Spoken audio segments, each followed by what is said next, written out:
Hi friends, this is Anupam V. Kapil back with you again. It gives me immense pleasure to wish you all friends a very happy new year. Now quickly running into the forecast, and I'm going to give you a little bit of idea and a clue about what is different in these forecasts from compared to the last year. These forecasts are based on Vedic astrology and take into account your lagna, that is your ascendant. These are not based on your sun signs. So this is a very important thing. Please do not refer to these forecasts only from your sun signs. Refer it from your lagna. You may also take reference of your moon sign in case you don't know your lagna. Now, compared to last year, I have done some homework for you all. A lot of effort has been put into this. There are planetary cycles and dates when the planets are going to change, and there is a particular table which you will find at the end of every sun sign forecast. Please refer to this, because when I'm talking about certain events, I may use astrological terminology like Jupiter, Mercury, Mars, Saturn being retrograde or combust, and a particular event happening when this particular event Jupiter is getting retrograde, etc. So at that time you can later on go to the last plate of the planetary transit and it gives you the exact dates. So this will enable you to have more exact and elaborate data, and which is going to be very helpful to you. Another plate what we have designed for you has for easy reference, it talks about your career, about your love, about your health, and it will be having the months which your career and finance and love are going to be very good, or if there's a dip in any of these areas, you will find those dates in that plate. So I just hope you enjoy this particular forecast, which I have taken a lot of effort to bring to you, because it brings me a lot of happiness when I get so many mails from you and so many SMSs where you tell me even on my Facebook that the forecasts were very good and you're looking forward to this. It gives me that additional energy and optimism to do that. I really hope you enjoy these New Year forecasts. Now let's quickly run into these forecasts of the various sun signs. Aquarius. Aquarians, you have a fantastic forecast for 2018. There are, barring few periods sometime during the peak influences of Mars and Ketu conjunction, which you can go and check the plate of planetary positions which I put at the end of this forecast. You can go and see it, because I'm going to use certain bit of astrological terminology like Mercury retrograde, Jupiter retrograde, Mars and Saturn conjunction, Mars and Ketu conjunction, peak influence of these conjunctions. These are given, the dates are given in this plate. So your ruler is Saturn, which is so firmly placed in the 11th house, the house of total gains. And as you know, as all the Vedic astrology texts say, that the 3rd, 6th and 11th house placements of Saturn are the best. It gives victory in litigation, defeat of enemies, and defeat of enemies is going to happen from all angles, because Rahu is also another slow moving planet which is placed in your 6th house. 6th house has to do with debts, with enemies, with karza, loan. So all these very evil planet like Saturn, Mars and Rahu, Ketu, they are considered to be malefics. So malefics or evil planets.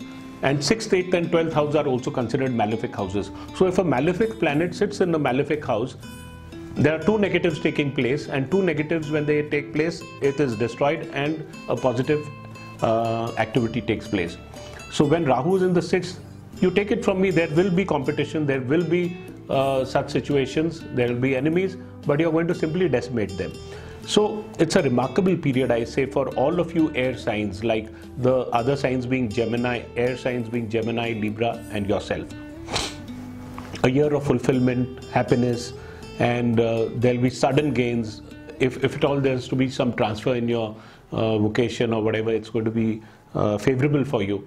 But the period of peak conjunction of Mars and Ketu, you can refer to that plate, that is a slightly troublesome period for you, even in terms of your career, etc. But if you're pursuing higher education, you're going to get good success, because Jupiter is placed in your 9th house, and Jupiter's presence in the 9th house aspecting the lagna in the 5th house, the 3 houses, the past birth, the present birth, and some say even the future birth, they all get influenced in a very positive way.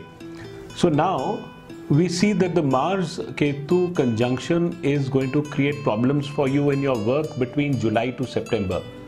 Also refer to the peak conjunction date in the plates which I'm going to show you, and this is also the period where you should try to avoid traveling abroad. A new conveyance, and also if you have younger brothers, for example, or siblings, there will be problems relating to your siblings, because this conjunction is happening in your 12th house. 12th house is the house of confinement, of litigation, and Mars is the significator of your younger brother. It is a natural significator in anybody's horoscope, but in your particular horoscope it is doubly, because it's the third lord also, and it also governs your profession. So there's some problem to brother or through the problem, and a new conveyance is possible in May. But I would say that don't buy any new conveyance or property sometime during the Mars Ketu conjunctions, that is the period of June, July, September roughly.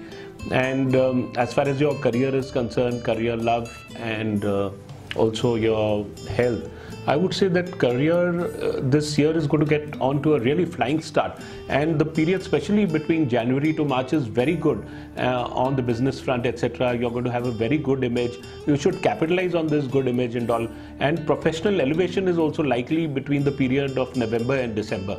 So because all the major planets are going to be placed in your 9th house and your 11th house, so this arc is a very prosperous kind of arc, and Jupiter is going to be placed in a trine in the 9th house. And as far as love goes, as I told you, that the aspect of Jupiter on the 9th house and on the Lagna and on the 5th house makes it a very auspicious period for all kind of new and love affairs in your life. And I think that romantic distractions are going to start pretty early in the first fortnight of the year itself. So it gets off to a good start, 15 February to March. March is especially a very romantic phase for you, and I see the months of June, October and November and December also going to be very charged. But June, I think that you should be a little cautious because of the Mars and Ketu conjunctions. And as far as the best period for marriage is concerned, I would choose the period of June, October to December. June again, I would give second preferences, but still there are influences for marriage. If it is inevitable, you can do that, but if you have a second choice, choose October and December. And as far as your health is concerned, I don't think that you're going to have any problems relating to health, because your Lagna Lord, which has to do everything with your health and constitution, it's naturally Saturn, which is a strong planet, is going to give you good health. It is placed well. But still, barring this, I say that the minor periods of caution for you would be July, August and September. And as far as your love affairs are concerned, whenever Mercury is going to be retrograde or combust, that is a period you should watch out. Please watch that plate on planetary movements, etc. for the Mars Ketu conjunctions. They are going to be bad for your career. So these two have been marked off. And for your money, whenever Jupiter is retrograde and combust, you have to be careful in your monetary transactions. That's all for it.